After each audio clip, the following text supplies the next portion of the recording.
오늘 9번째 시간입니다.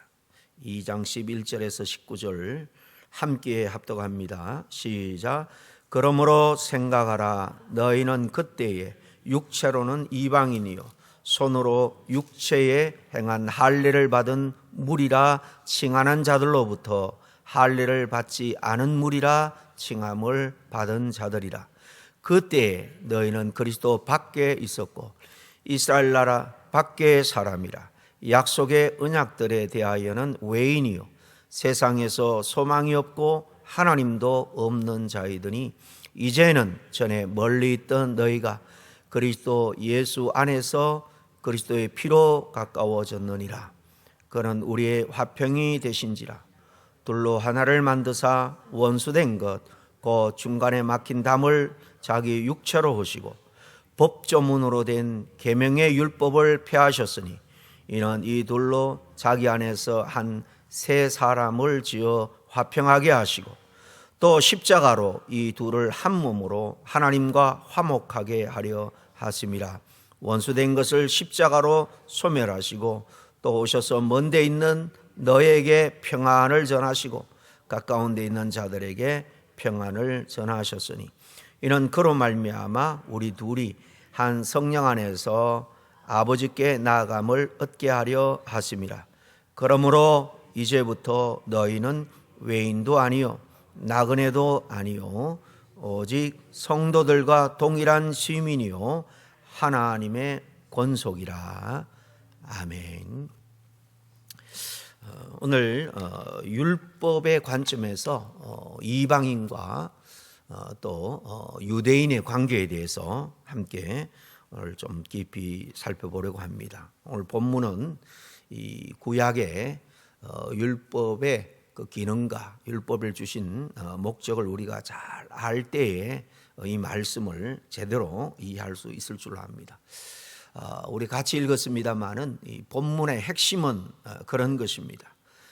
사도 바울이 강조하고 싶은 것은 유대인과 이방인 사이의 벽이 예수 그리스도의 은혜로 십자가의 보혈의 은혜로 무너져 버렸다. 그래서 이방인과 유대인 할 것 없이 이제 하나가 되었다라는 사실을 강조하고 있습니다.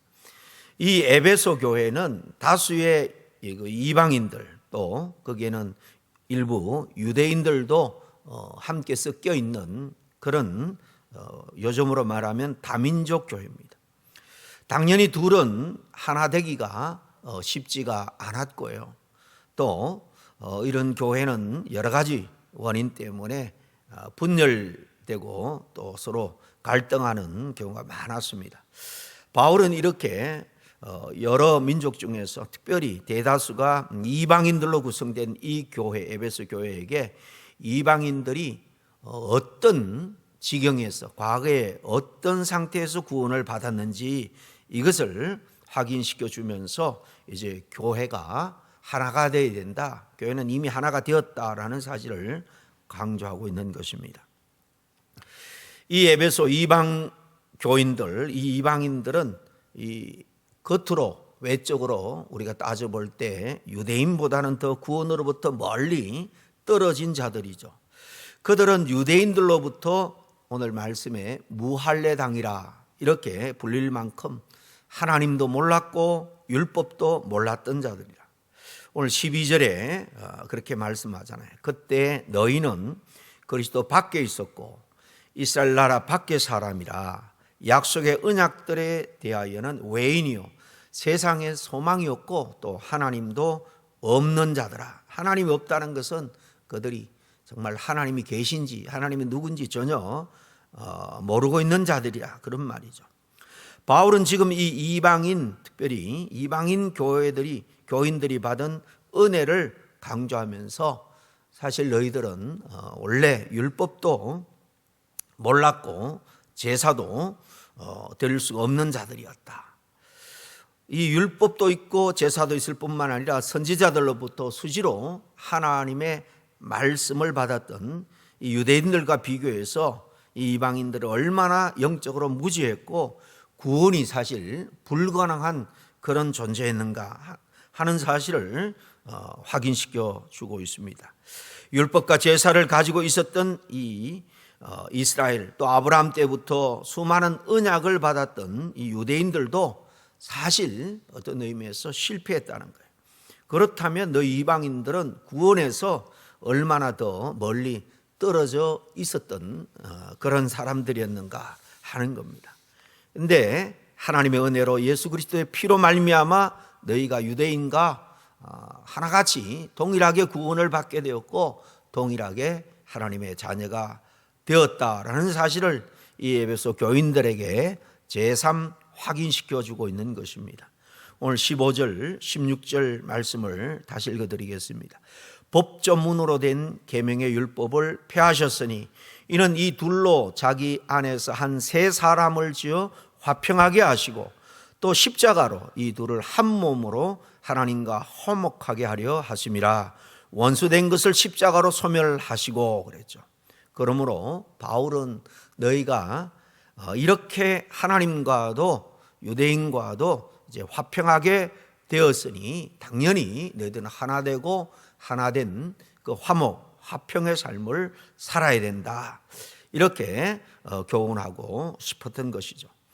당시 이 이방인들은 유대인들로부터 우리가 익히 들어 잘 아는 것처럼 굉장히 소외를 당하고 있었습니다. 사실 그 예루살렘 성전에도 보면 이 성전 건물이 있고요. 가장 근접한 곳에 가까운 곳에 제사장의 뜰이 있고 제사장의 뜰 경계 또 밖에 이스라엘의 뜰이 있고 또 그 밖에 여인의 뜰이 있습니다. 이방인의 뜰은 거기서부터 19계단을 또 내려가서 이 담으로 함부로 그 안으로 들어오지 못하도록 높은 성전 담을 쌓아놓고 출입문이 있습니다.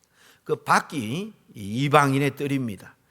거기에 담벽에 보면 이런 사인 글이 새겨져 있습니다. 지금 터키 이스탄불 박물관에 그 사인판이 전시되어 있는데요.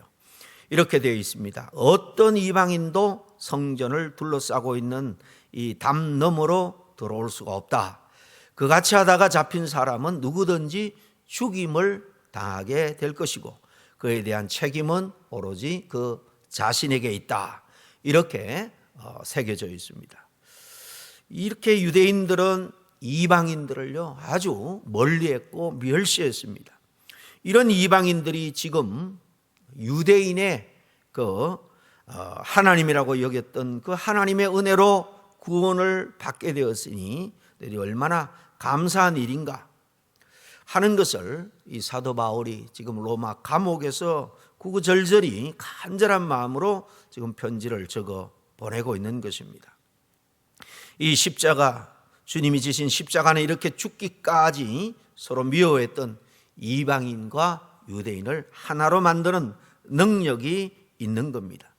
그런데 교회 안에서 서로 파벌을 만들고 미워하고 시기하며 다툰다면 하나님께 받은 은혜에 얼마나 배은망덕한 그런 행위가 되겠느냐. 사실 그런 것을 간접적으로 이렇게 질타성을 가지고 묻고 있는 거죠. 하나님은 너희가 하나라고 하는데 워낙 사실 오늘날 가짜 신앙인 미성숙한 신앙이 많아서 그런지 모르겠지만 교회들마다 하나 되기가 참 쉽지가 않은 것을 우리가 보게 됩니다. 우리는 모두가 동일하게 한 하나님을 믿고 또 그 하나님 나라를 우리가 기업으로 받은 자예요. 우리 모두가 믿음 안에 있다면 공동 상속자들입니다.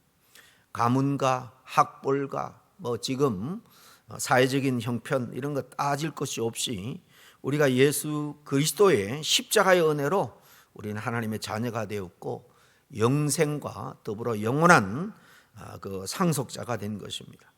그러므로 우리 그리스도인들은 한 목적을 향해서 우리가 한 팀이 돼서 서로 도와주고 일으켜주며 가야 될 사람들이죠. 그런데 하나가 잘 안 되는 이유가 뭘까? 다른 목적을 가지고 있기 때문일 겁니다. 네 편, 내 편이 있기 때문에 그럴 겁니다. 사람들이 언제 다투지 않나 생각해 보면 무덤 안에 있을 때 뿐일 것 같아요. 시체들이 여러분 싸우는 거 보셨습니까? 서로 네 무덤이 크니 적니 이런 거 우리가 들어볼 수가 없습니다. 그런데 우리는 왜 싸우느냐? 우리가 살아있기 때문입니다. 옛사람이 그저 우리 안에서 여전히 꿈틀거리고 있기 때문입니다. 사실 우리가 세례를 받을 때에 원래 세례는 물에 잠겼다 나오는 침례죠. 깊이 잠겼다 나오는 현대교회가 편의상 약식으로 물을 이렇게 머리에 잠깐 뿌리는 식으로 하지만은 원래 요단강의 세례는 들어갔다 나오는 거예요. 이 고린도전서에 보면 홍해를 걷는 거에 또 비유하기도 합니다. 원래 물 속에 잠겨 있을 때는 우리가 죽었다라는 것을 의미하는 거예요. 그리고 다시 나옴으로 이제 새 생명을 얻었다. 그런 의미의 상징적인 의식이 세례입니다. 그래서 우리가 예수 믿고 세례를 받았다 그럴 때 사실 우리는 죽었습니다. 이것을 고백하고 받는 거예요. 그런데 우리 안에 여전히 옛사람이 죽지 않은 거죠. 그러니까 남이 좀 높아지고 남이 좀 잘 되고 큰 집 사고 그러면 괜히 배가 아프고 질투가 나고 그렇죠. 여러분, 우리들은 예수 그리스도의 십자가로 구원받았고 하나님의 십자가 은혜로 하나가 되었고 서로 간에 막힌 벽이 허물어졌다. 그런데 여전히 서로 두텁고 높은 벽을 치고 살아가는 사람들이 많이 있습니다. 그것은 사실 하나님을 속이는 것입니다. 그러나 하나님은 만월의 예금을 받지 않는다 그랬어요. 바울은 복음을 설명하면서 이렇게 이방인과 그리고 유대인이 하나가 되었음을 천명하고 있습니다. 여러분, 바울이 지금 이 에베소 옥중서신인데 왜 지금 옥에 갇혀 있는가? 바울이 에베소를 쓰기 3년 전입니다. 3차 전도여행을 마치고 예루살렘에 모교에 가서 선교에 대한 보고를 하려고 올라갔겠죠. 그때 이방인, 특별히 이 에베소 교인이었던 도로피모와 함께 성전에 들어간 일이 있습니다. 이 사도행전 20장에 나오는데요. 그때 유대인들이 더러운 이방인을 데리고 성전에 들어갔다. 그래서 이 바울을 유대인들이 죽이려고 달려드니까 이 로마의 천부장이 군사들을 이끌고 소동을 진압하기 위해서 그 바울을 감옥에 넣었죠. 사실 그 예루살렘 그리고 또 올해 그 가이사라 로마 진영에 있는 감옥에 한 2년 정도 있다가 나는 로마 시민권자니까 황제에게 재판을 받고 싶다. 그래서 이제 로마로 이송되어서 재판을 기다리는 동안 감옥에 있을 때 이 에베소서를 쓴 것입니다. 이처럼 이렇게 유대인들과 이방인들은 서로 차별했던, 말 그대로 이 견원지간의 유대인과 이방인이 십자가로 오늘 19절에 보니까 한 권속이 되었다. 이 말은 원래 한 가족이 되었다. 그런 의미입니다. 유대인과 이방인이 믿음 안에 있을 때 한 권속, 한 가족이 되었다. 한 교회가 되었다는 것입니다. 이게 바로 굿뉴스, 복음이죠. 그런데 왜 유대인들이 이렇게 이방인을 차별 대우하고 있는가? 유대인들 이방인들을 그렇게 개취급한 것은 그들은 율법과 제사를 가지고 있었고 유대인들은 그저 우상이나 섬기고 그러면서 열심히 죄나 짓는 자들이다. 지옥에 땔감 정도밖에 안 된다. 유대인들은 나름대로 이런 우월감, 선민의식, 사상을 가지고 있었기 때문에 이방인들을 차별한 거죠. 그러나 사실은 유대인들이 그렇게 자존감을 심어주었던 이 율법에 대해서 유대인들이 사실 오해를 했기 때문입니다.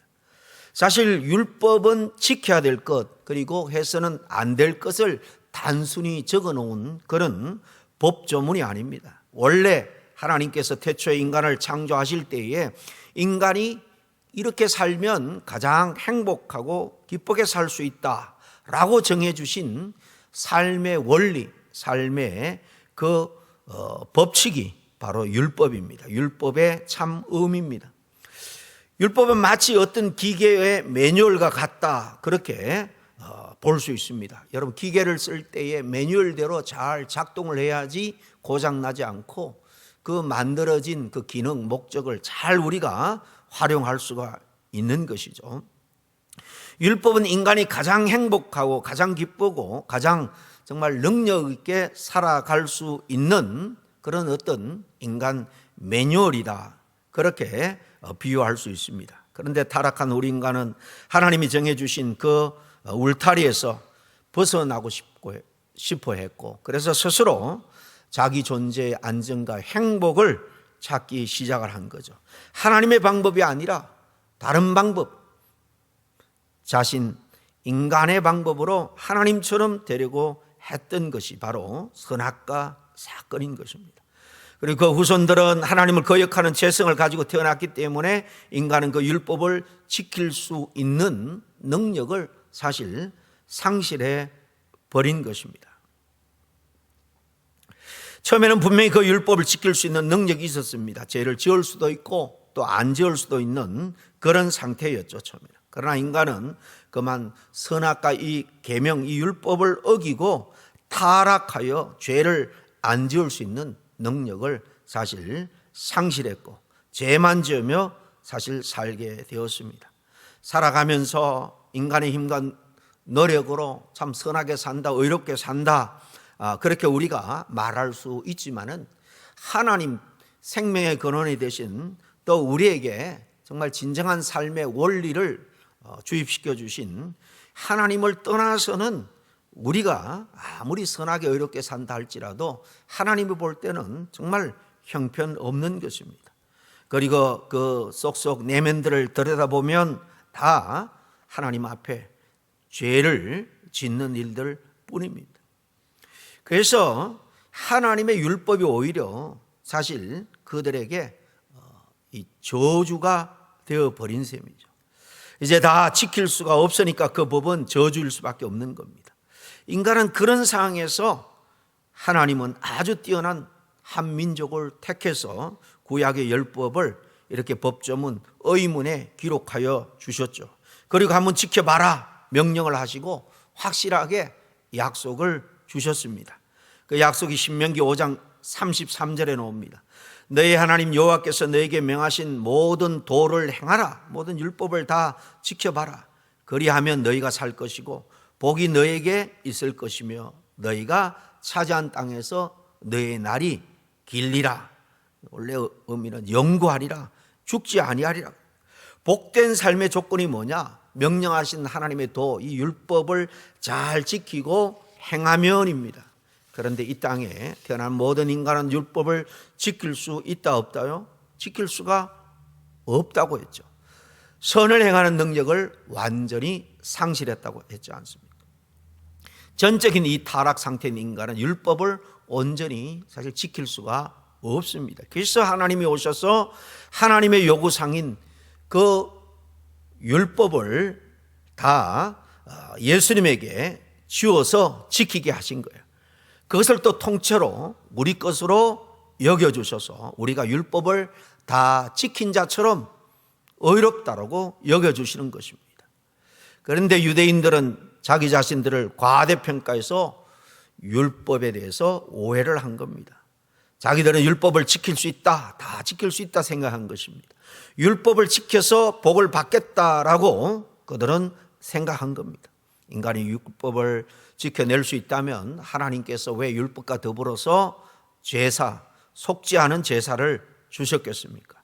못 지킬 것을 뻔히 아시고 그것을 못 지켰을 때 속죄의 방법을 함께 주신 것이 아니겠습니까? 율법은 원래 거룩한 하나님의 이 성품의 표현이고 그 거룩한 하나님의 성품을 따라서 인간이 살게 된다라면 인간은 가장 행복하고 복된 이상적인 삶을 살아갈 수 있을 것입니다. 그래서 율법은 이상적인 삶의 원리입니다. 그런데 인간은 그 율법을 지킬 능력을 상실했다라고 말씀하고 있습니다. 그래서 오히려 그것이 부담이 되고 저주가 되어서 우리를 올가면은 사실 사단의 도구가 되어버렸습니다. 사단이 우리 인간을 하나님의 법정에서 계속 참소하는 것이 바로 이 율법입니다. 하나님이 정하신 율법, 이 율법대로 살지 않은 저 인간을 벌줘야 마땅하지 않습니까? 사단은 계속해서 우리를 율법을 가지고 참소합니다. 그런데 우리가 가지고 나갈 것은 율법을 지켰습니다 라는 주장도 사실 하나님께 통하지 않습니다. 왜요? 우리가 다 율법을 지킬 수가 없으니까, 그 정신까지 온전히 지킬 수가 없으니까. 우리가 가지고 나갈 수 있는 것은 바로 우리의 참된 완전하시고 능력 있는 변호사가 되는 예수 그리스도, 그분의 십자가의 의로만 우리가 나가서 정말 그 심판에 면할 수 있는 것입니다. 이 율법 아래 태어난 모든 인간, 그 율법의 종노릇 한다 그랬죠. 그래서 율법은 우리로 하여금 계속해서 너는 이런 죄 저런 죄 졌어, 이렇게 계속 우리를 사실 고소하고 있는 것입니다. 그래서 하나님은 영원히 율법을 지킬 수가 없고 정죄만 받는 인간들 중에 창세전에 택한 하나님의 백성들만 골라내서 예수 그리스도 안에 넣어서 사실 함께 사실 십자가에 죽여버리신 거예요. 그래서 율법의 종이었던 우리들을 율법으로부터 자유롭게 해 주신 겁니다. 이 설명을 바울은 로마서 7장에 잘 말해주고 있습니다. 거기 보면 남편이 있는 여인이 남편이 살아있는 동안에는 법적으로 그 남편에게 매여서 다른 이와 결혼할 수가 없다는 겁니다. 그러나 이제 혼자 되었을 때, 그러면 그 여인은 자유롭게 되어서 다른 남자와 결혼을 할 수 있는 거죠. 마찬가지입니다. 우리가 율법과 이혼하고 예수 그리스도와 결혼하기 위해서는 우리가 이 율법에 대하여 죽어야 하는 것입니다. 그래야 관계가 끝난 거죠. 둘 중에 하나가 죽으면 그 관계는 끝나는 겁니다. 그래서 하나님은 우리를 예수 그리스도 안에 사실 넣어서 십자가에 죽이신 거예요. 우리 예수 그리스도를 믿는다, 십자가 복음을 믿는다는 것은 우리는 죄인으로서 주님과 함께 이미 십자가에 죽었습니다. 저를 위해서 죽을 때 함께 죽었습니다 라고 고백하는 겁니다. 그리고 다시 창조해서 예수님과 결혼을 시키시는 거예요. 우리가 실제 예수님과 결혼하는 것이 아니고 이렇게 원리가, 영적인 원리가 그렇다는 것입니다. 여러분, 인간관계에서 남남이 가장 밀접한 관계는 이 결혼, 성혼입니다. 약속입니다. 바로 하나님께서 우리에게 예수 그리스도 새 언약, 새 약속으로 이제 율법으로부터, 죄로부터 자유케 해주신 거예요. 그래서 성경은 우리를 어린 양의 신부라 표현하죠. 그런데도 유대인들은 그런 율법을 잘못 이해하고 그 율법을 지켜 하나님께 나아가려고 한 거예요. 그리고 그것으로 이방인들을 갈라내서 개처럼 여긴 겁니다. 예수님은 그런 유대인들을 통렬하게 비판했죠. 여러분, 탕자의 비유 잘 아시잖아요. 거기 나오는 동생의 회복을 질투하고 싫어했던 이 마다들이 누굽니까? 율법을 다 지킨다고 자만했던 유대인, 사실 바리새인들을 나타내는 겁니다. 포도원 품꾼 비유도 알 겁니다. 오전에 나온 자, 점심때, 그리고 이를 파할 때 나온 자, 주인은 동일하게 한 데나리온을 줄 때 먼저 나온 자가 불평합니다. 우리가 아침부터 나왔는데 왜 늦게 나온 저들과 동일한 품상을 받아야 되냐고 불평했던 이 일꾼이 누구냐? 열심히 율법을 수행하고 있는 바로 이 유대인들입니다. 포도원 주인의 아들을 때려 죽인 자들이죠. 그걸 어떻게 된다고 했습니까? 마태복음 25장 30절에 이 무익한 종을 바깥 어두운 데로 내쫓아라. 거기서 슬피 울며 이를 갈리라. 율법 때문에 우리는 구원자의 필요성, 은혜의 필요성을 우리는 느낄 수밖에 없습니다. 그러므로 율법은 이렇게 우리를 예수 그리스도께로 인도하기 위한 몽학선생이다. 개혁개정에는 우리를 그리스도께로 인도하는 초등교사다, 그렇게 표현을 했습니다. 절대 이 율법은 우리의 구원 근거가 되면 안 됩니다. 왜냐하면 율법을 지킬 수가 없으니까 아무도 구원을 얻을 수가 없는 겁니다. 그러나 구원을 얻는 자들에게 이 율법은 우리를 구속하고 올가 매는 그 자리에서 우리에게 평안과 기쁨과 영원한 그 구원, 참된 행복을 주는 하나님 나라 백성으로서 마땅히 우리가 지켜야 될 삶의 원리입니다. 축복받은 우리들의 그 영생을 위한 복을 누릴 원리가 사실 신학적으로는 구약의 조문화된 율법이 아니라 하나님의 말씀이 이렇게 율법과 죄로부터 구속받은 그런 은혜 받은 우리들이 마땅히 지켜서 행복을 누려야 하는 것입니다.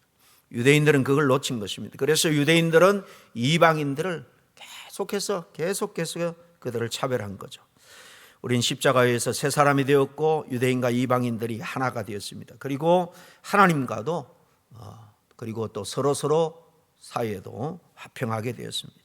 그러면 믿음 안에 있는 우리 모두가 정말 하나라는 것을 온전히 인정하고 화평이 넘치는 그런 하나됨의 공동체를 온전히 이루어 가야 될 줄로 믿습니다. 기도하겠습니다. 하나님 아버지 감사합니다. 전에는 우리 이방인 모두가 다 율법의 잣대에 비춰 죽을 수밖에 없는 존재고, 또 악한 마귀 사단은 율법으로 우리를 계속해서 종노릇하게 하고 지옥으로 끌고 가려고 했습니다. 그러나 하나님께서 독생자 예수 그리스도를 통해서 율법을 다 이루게 하시고 그 십자가에 말로 다할 수 없는 그 은혜와 사랑으로 모든 사람들이 이제 하나님과 하나가 되고 또 서로 막힌 담이 무너져서 믿음 안에서 한 공동체로 하나님 나라를 향해 살아갈 수 있는 귀한 은혜를 주시니 감사를 드립니다. 이렇게 소망 없던 우리에게 이제는 하나님의 권속 가족 자녀가 되어 싸우니 이제 하나님의 뜻을 이루며 살아가는 우리 모두가 될 수 있도록 인도하여 주옵소서. 예수님 이름으로 기도합니다. 아멘.